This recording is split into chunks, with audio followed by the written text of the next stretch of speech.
रेन्टमा नौकरी खान गाह्रो छ हो, जब खान गाह्रो छ। घुम्दै हिँडियो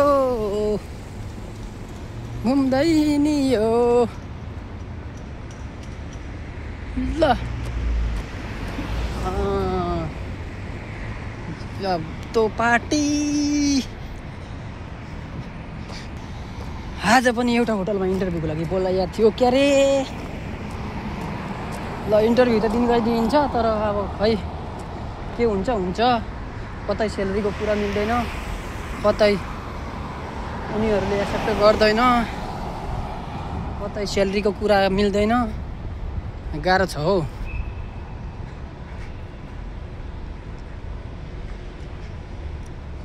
गाह्रो छ हौ गाइस, गाह्रो छ।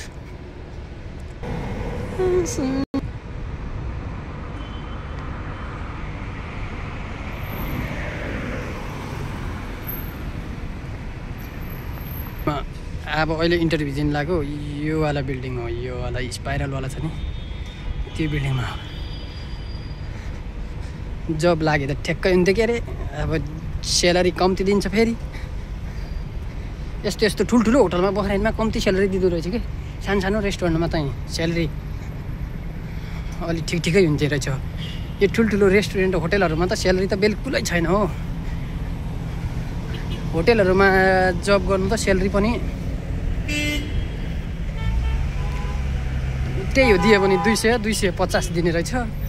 अब सानो सानो रेस्टुरेन्टमा काम गऱ्यो भने चाहिँ अलि स्यालेरी राम्रै पाउँछ, 400 दिन पाउँछ।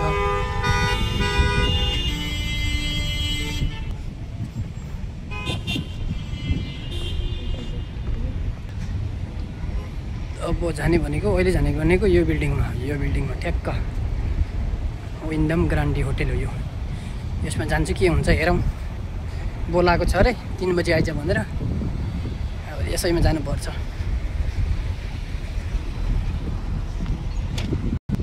जाम त पुरै जाम पऱ्यो यार।